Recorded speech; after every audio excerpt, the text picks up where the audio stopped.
우리 성도가 일생 살아가는 동안 하는 것이 바로 예배를 드리는 일입니다. 믿어 구원에 이르면 그 시부터 예배를 드리고 그 예배는 평생 우리의 삶, 이 지상의 삶뿐만 아니라 천상의 또 영생의 그러한 삶 가운데 새하늘과 새 땅에서도 우리는 영원한 예배를 드립니다. 교회가 영원하듯이 예배도 영원한 것입니다. 누구든지 예수 그리스도를 믿기만 하면 구원을 얻고 또 하나님을 아빠 아버지라 부르면서 하나님 앞에 예배를 올려드립니다. 예배는 하나님과 성도의 약속된 만남이라고 우리가 생각해 볼 수 있겠습니다. 우리는 예배를 드리고 하나님은 예배를 받으십니다. 모든 것이 하나님이 일방적으로 우리에게 베푸시는데 예배는 하나님이 주장하시기는 하시되 우리가 드리는 것이고 하나님은 예배를 받으십니다. 중세시대를 암흑의 시대라고 한다면 해가 없어서 암흑이 아니라 별이 없어서 암흑이 아니라 바로 예배가 없어서 암흑 시대였습니다. 중세는 그저 보는 예배였습니다. 말씀을 듣고 또 그 말씀에 따라 아멘하고 영광을 올리는 그러한 성도가 하나님을 직접 만나는 그러한 예배가 아니라 사제들이 구약의 제사장들을 그저 이어받아서 사제들이 대신 대리해서 예배를 드렸습니다. 사제들만 아는 라틴어로 예배를 드리니 전혀 알아들을 수가 없고 그래서 그저 우상을 보고 만지고 그렇게 드렸습니다. 구약 지역 제사 개념이었죠. 구약에는 지성소에 대제사장만 들어가고 또 평소에 제사 드릴 때도 제사장이 대리적으로 그렇게 제사를 드리고 이게 예표인 거죠. 이제 주님이 이 땅에 오셔서 휘장을 가르시고 모든 성도가 다 예배 드리게 하셨으면 더 이상 제사장은 없는데 로마 캐톨릭은 사제라고 해서 여전히 제사장 노릇을 하는 그런 자리에 있으니 성도들의 예배가 온전치 못하고 예배를 드리는 주체가 되지 못하는 것이죠. 그저 참여하는 주체, 그것이 바로 중세의 암흑기라고 할 것입니다. 일반 성도들은 말씀을 알아듣지 못하니 도무지 말씀으로 우리에게 내려오시는 하나님을 만날 수 없고 그저 미사에 떡만 받고 우상만 만지다가 보다가 돌아가는 그러한 예배였습니다. 매주 중세시대 때는 성찬 거행을 귀하게 여겼는데 그들은 성찬을 가장 귀하게 여겼는데 성찬에는 말씀이 있어야 되거든요. 말씀에 따라 떡과 잔이 살과 피로 또 그렇게 성찬에 그러한 예수 그리스도의 임재 현존이 있는데 말씀을 듣지 못하니 성찬이 다 무익하고 그저 헛것이 되어버렸습니다. 교회는 바로 이 지상에서 하나님이 약속한 예배의 터입니다. 그래서 하나님은 모든 곳에 계시지만은 예배의 틀을 정하셨어요. 구약에는 성막과 해막과 그리고 구약에는 성전 그러한 예배의 터가 있었고 신약 시대 때는 바로 교회가 그 예배의 터가 되는 것입니다. 이제는 모두 만인이 제사장이고 모든 사람이 우리가 예배를 드립니다. 오직 예수 그리스도의 이름으로만 드리면 예수 그리스도가 큰 대제사장이기 때문에 히브리서 4장에 나오지만은 큰 대제사장, 대사장 중에서도 큰 대제사장, 유일하신 대제사장, 그러니까 예수님의 이름으로만 우리가 예배를 드리면 누구라도 다 이제는 직접 하나님께 예배를 드리는, 이걸 루트는 만인 제사장주의다 그렇게 대놓고 말은 하지 않았지만은 그러한 의미로 이야기를 했습니다. 바로 하나님이 예배를 드리는 터, 약속된 터, 그것이 바로 우리가 지금 이렇게 예배를 드리고 있는 교회, 곧 오늘 1절에 보면 하나님의 집입니다. 집은 벳, 하나님은 엘 혹은 엘로힘.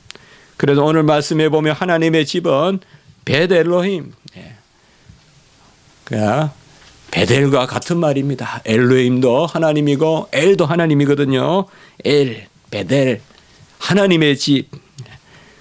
너는 베델에 들어갈 때에, 하나님의 집에 들어갈 때에 라고 이렇게 오늘 말씀을 하고 있습니다.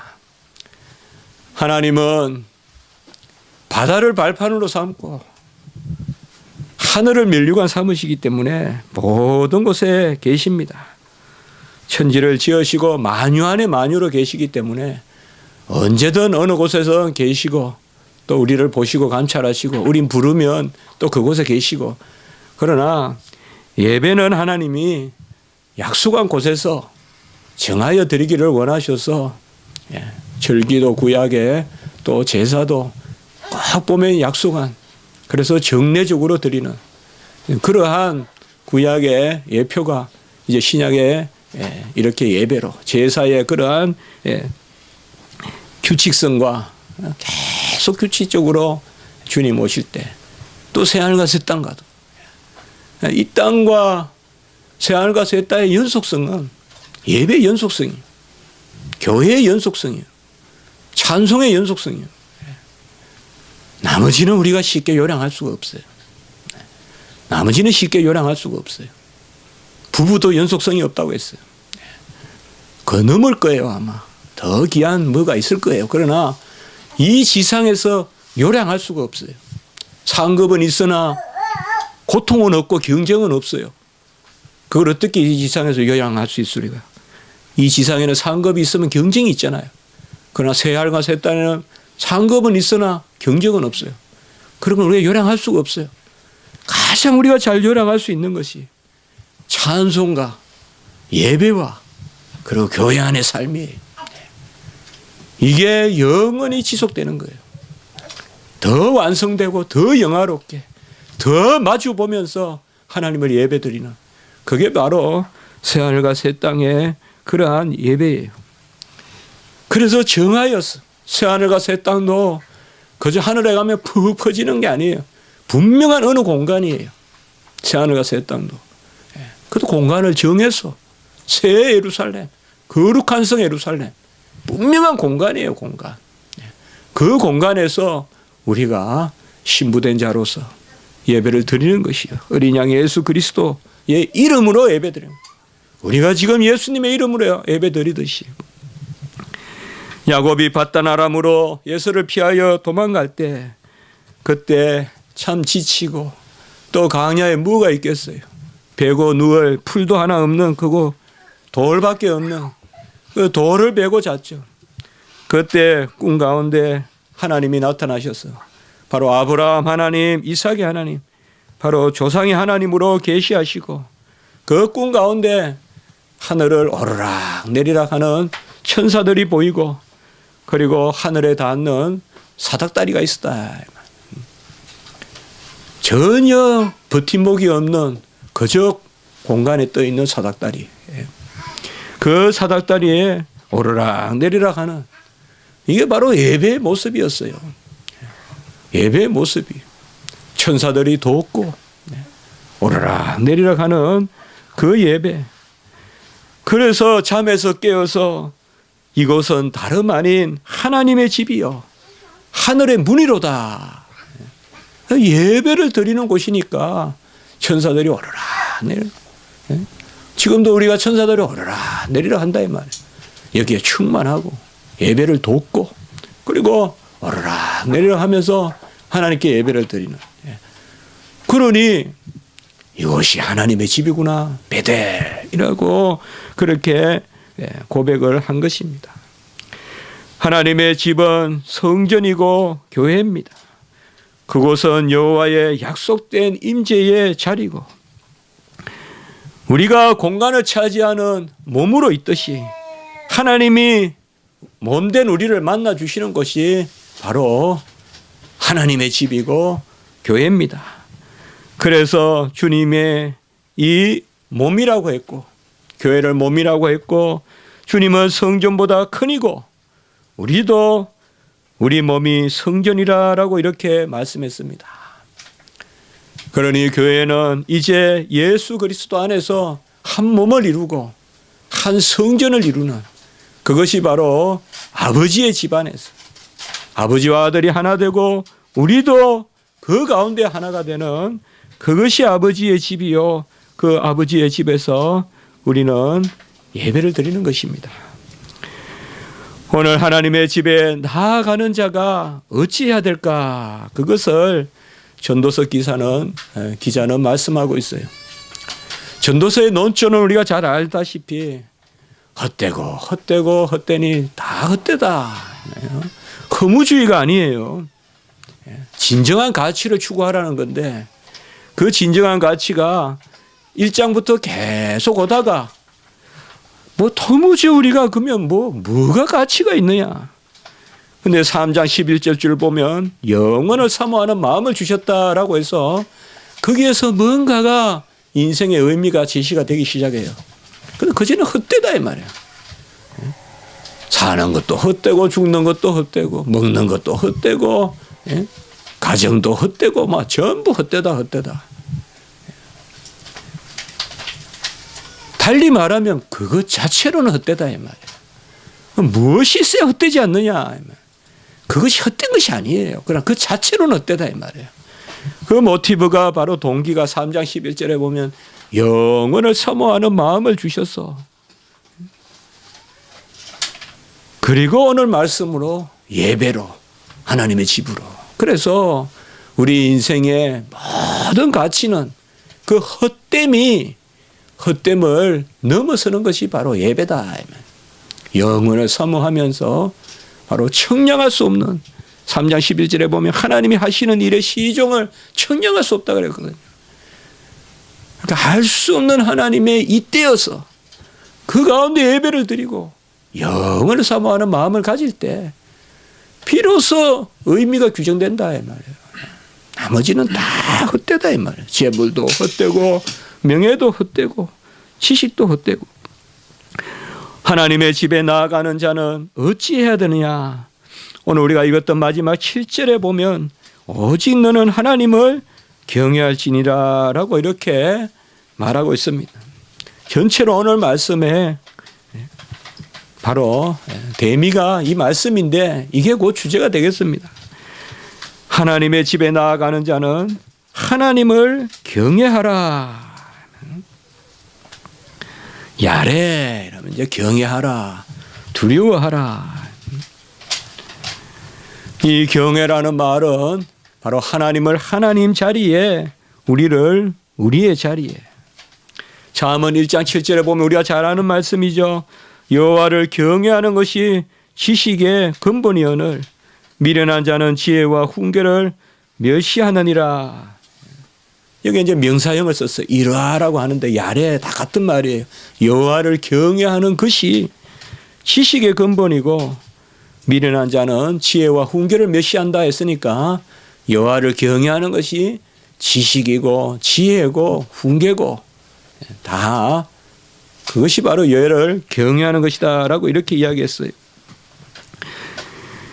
우리의 지식, 지혜 또 우리의 교훈의 근본이 여호와를 경외하는 것인데 이러한 여호와를 경외하는 지혜, 지식 그것이 잠언 2장 10절에 보면 지혜가 내 마음에 들어가며 지식이 내 영혼을 즐겁게 할 것이요. 여호와를 경외하는 것이 바로 하나님께 나아가는 자의 근본. 하나님께 나아가는 자는 여호와를 경외해야 되는데 여호와를 경외하는 것이 뭔가 하면 먼저 우리 마음과 영혼을 즐겁게 한다. 이렇게 이야기하고 있어요.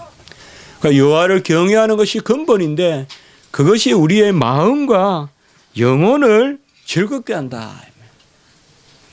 여호와를 경외하는 것이 지혜와 지식의 근본이고 여호와를 경외하는 지혜와 지식이야말로 마음과 영혼을 즐겁게 한다. 그리고 잠언 3장 18절에 보면 지혜는 그 얻은 자에게 생명나무라. 여호와를 경외하는 지혜는 생명이다. 생명나무다. 생명이 많은 열매를 맺는 풍성한 열매를 맺는 그 생명나무다라고 이렇게 말하고 3장 22절에 보면 내 영혼의 생명이 되며 내 몸의 장식이 되리니라고 이렇게 이야기했습니다.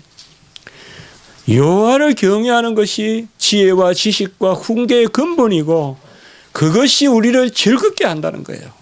우리의 영혼을 즐겁게 하고 우리의 속 마음을 즐겁게 한다는 거예요. 성경에서 즐겁다는 말은 항상 열매를 뜻해요. 우리가 즐거워야 열매를 맺어요. 우리의 영혼이 즐거워야 열매를 맺어요. 아주 윤택하고 아주 물기가 많은 그러한 주시한 그러한 열매를 맺어요. 즐거워야 돼요. 우리 열매 맺는 삶을 살아야 돼요. 그 열매 맺는 삶은 즐거워야 돼요. 무엇이 즐겁냐? 마음과 영혼이 즐거워야 돼요. 이게 뭐냐? 지혜와 지식의 근본이에요. 각박하게 만들고 알면 알수록 힘들고 알면 알수록 사람을 경원시하고 판단하고 업신여기고 짓누르려 하고 이기려고 하고 그런 지식이 아니라 우리의 영혼이 즐거운 지식, 그것은 다름 아닌 경외하는 것이다. 우리 영혼이 즐겁고 그리고 생명의 열매를 맺는다라고 이렇게 이야기합니다. 여호와를 경외하는 것이 우리를 즐겁게 하고 생명의 양식이 됩니다. 좀 육체가 힘들더라도 영혼이 즐거운 자리에 서세요. 좀 정욕과 쾌락을 삼가하고 영혼이 즐거운 데 사세요. 빛에 있는 게 얼마나 즐거운 것이에요. 얼마나 많은 가능성이고 얼마나 많은 열매예요. 빛은 우리를 온전하게 세워줘요. 우중충한 온갖 해충과 온갖 해치는 그러한 짐승들이 모여 사는 어둠이 아니라 빛에 거해야 돼요. 빛에. 조금 편하려고 어둠에 발을 들여드리면 안 돼요. 빛에 거해야 되거든요. 그 빛을 즐거워해야 돼요. 육체와 영혼이 다 즐거우면 좋겠지만 항상 그럴 수가 없는 거예요. 그러면 어디에 먼저 우리가 무게중심을 두어야 되느냐? 영혼에 무게중심을 두어라. 내 영혼이 즐거워하고 내 육체는 비록 굶주릴지라도 내 영혼이 죄에 거하지 않아요 즐거워하면 그게 열매 맺는 일이다 이 말이죠. 그 열매 맺는 일, 영혼이 즐거워하는 것, 그것의 핵심이 뭐냐? 바로 여호와를 경외하는 것이다.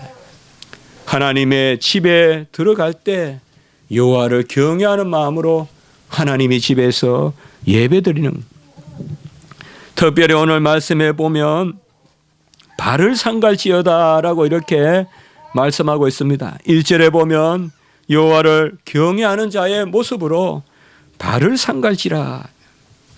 성전에 들어가는 자들은 출입을 분명하게 하라는 것입니다. 분명히 더러운 발, 거짓된 발, 남은 해치는 발, 죽이는 발로 성전을 밟지 말라는 것이요. 이러한 발은 다 털고 회개하고 발을 상갈지어다. 불쑥불쑥 세상은 어디에나 옷을 잘 차려입고 깨끗하게 입고 향수를 뿌리면 어떤 명사들이 모인 곳도 들어갈 수 있지만 하나님이 계신 하나님의 집에는 발을 삼가야 돼. 심령의 발을 삼가야 돼. 불쑥불쑥 내미는 것이 아니라 조심해서 출입을 항상 분명하게 하라. 여호와의 전에 들어올 때는 기도하고 회개하고, 특히 발을 상가하는 것에 1절에 보면 우매한 자들이 제물을 드리는 것을 상가하라라고 이렇게 말하고 있습니다. 우매하다는 것은 뭡니까? 모르다는 것이요. 모른다는 것은 뭡니까? 자기 마음대로 형식대로 외식하는 그러한 마음을 이야기하는 것입니다. 우리가 심령을 정하게 하고 우매한 자들같이 제물을 드리지 말고 하나님을 바로 알고 제물을 드리고 제사를 드리고, 구약 같으면 제물을, 이제는 우리는 하나님을 바로 알고 예배를 드리라는 것입니다. 호세아 6장 6절에 보면 인애를 원하고 제사를 원하지 아니하며 번제보다 하나님을 아는 것을 원한다. 이게 꼭 구약의 지금 제사에 해당하는 말이에요. 제사 때 어떤 제물과 번제, 그것만 너무 신경 쓰지 말고 마음에 인애가 있느냐 보라 이 말. 발을 상가하라. 여전히 사악한 마음을 가지고 용서하지 못하는 마음을 가지고 여전히 꽉 막힌 마음을 가지고 오지 말고 발을 상가하고, 그리고 아는 것을 원한다. 발을 상가한다는 것은 여호와를 바로 알고 번제보다 여호와를 아는 거예요. 인애를 사랑하시고 인애를 원하고 제사를 원치 아니하고 번제보다 여호와를 아는 것은 다트, 지식을 원한다 이 말이에요. 여호와를 아는 것을 원한다라고 이렇게 말하고 있습니다. 안다는 것은 그저 세속적인 그러한 과학적인 지식을 이야기하는 것이 아니라 여호와를 온전히 인정하고 여호와의 어떠하심을 앙망하고 그 가운데 소망하고 그 가운데 오라는 것이죠.